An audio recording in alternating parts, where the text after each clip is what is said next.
This is Daily Flash with your hosts, Andrea Jackson and Mitch English. Trending news and entertainment. This is Daily Flash.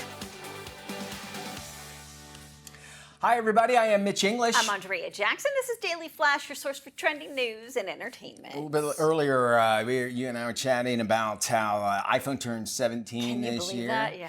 Gmail actually turns 20 this year, if you can believe that as well. Really? I had my wife, my first wife, she had a friend, and I was trying to help her out. And I go, "Well, do you have an email address?" She goes, "Well, I have a Gmail address." I thought that was the funniest thing in the world. Like, there's no difference between the two. But when before they released Gmail, which everybody is familiar with, Google had sent out invitations to say have early adopters that you could be able to get your Gmail account before anybody else, kind of test it out and that sort of thing. Well, those invites actually went up for auction. People were auctioning them off on eBay.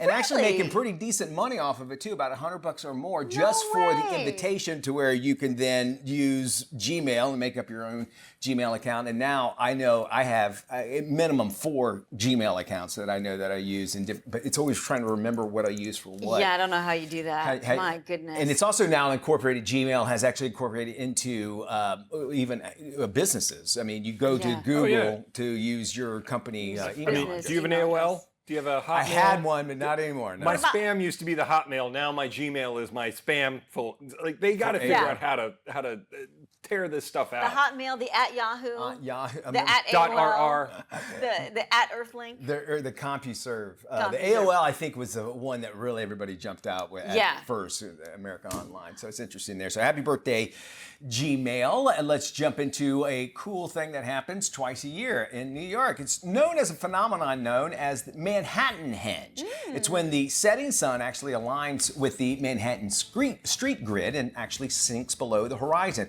Actually, it creates a beautiful frame of skyscrapers against the setting sun. We got video here. The event is a favorite of photographers and often brings people out into the sidewalks during the spring and summer nights just to watch the very unique sunset. Now you might ask yourself, do other cities have henges? Well, similar cities and effects actually happen with the cities that have uniform street grids. Chicago Henge, Baltimore Henge, they happen when the setting sun lines up with their city grid systems. It happens in March and September. Toronto Henge happens in February, October. But they say that Manhattan Henge, very striking because of the height of the buildings alongside the Hudson, makes for just great pictures and really neat stuff as you saw there. So really, really cool stuff. It's been kind of a cool year when it comes to sky stuff, hasn't it? You're right. You know what's funny? We have an Orlando Henge. You know what that is? No. It's when a guy in a Mickey Mouse costume fights a crackhead down on Lake. Is that what it is? It happens every night. Matt, that's not right. No. We get to see the rocket launches, which is yes, always this nice. is true. Speaking of that, we did have a bunny duke it out with a bar patron in downtown Orlando at one time. The bunny costume guy. Oh, I remember that. Yeah. Oh, it's the best ever. Yes, the bunny is Google. like. I know exactly where that bar is. Yes. Oh, yeah, exactly. That's one of the best stories, best video ever. This guy in a bunny suit comes out just throwing punches. Endless meetings, unanswered email, other work-related headaches could soon be a thing of the past if the CEO of Zoom has his way. Eric Yuan and his team are working on digital twin technology, which would allow workers to use a digital clone of themselves and have their avatar attend a meeting instead. The 54-year-old CEO said he can send a digital version of himself to join a meeting, so his real version can just head to the beach. He added that this new technology depends on the advancement of AI. He wants people to spend more time with family and work on creative projects. The CEO admits the one thing AI can't replace is the real person-to-person connection in the workplace, but he's figuring out a digital version of yourself to actually go to work for you. So I'm not quite sure I can put all the pieces together. I love how he's selling it so you can spend time with your family. Already now, so many people are working from home. Hey, we have Zoom.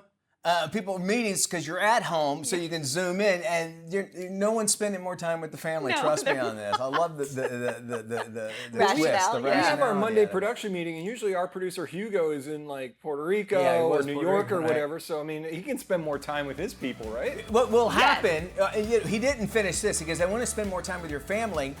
But it's your AI version that's going to spend time with the family, right? That's what he's really meaning. Because it still makes no sense to me. How does your AI version attend a work meeting and then you know what's going on? I don't get it. And then go, oh, well, you went there. It'll be fine. It'll be fine. We can blame the AI guy, though, if anything goes wrong. All right? We have more Flash coming up around the corner right here on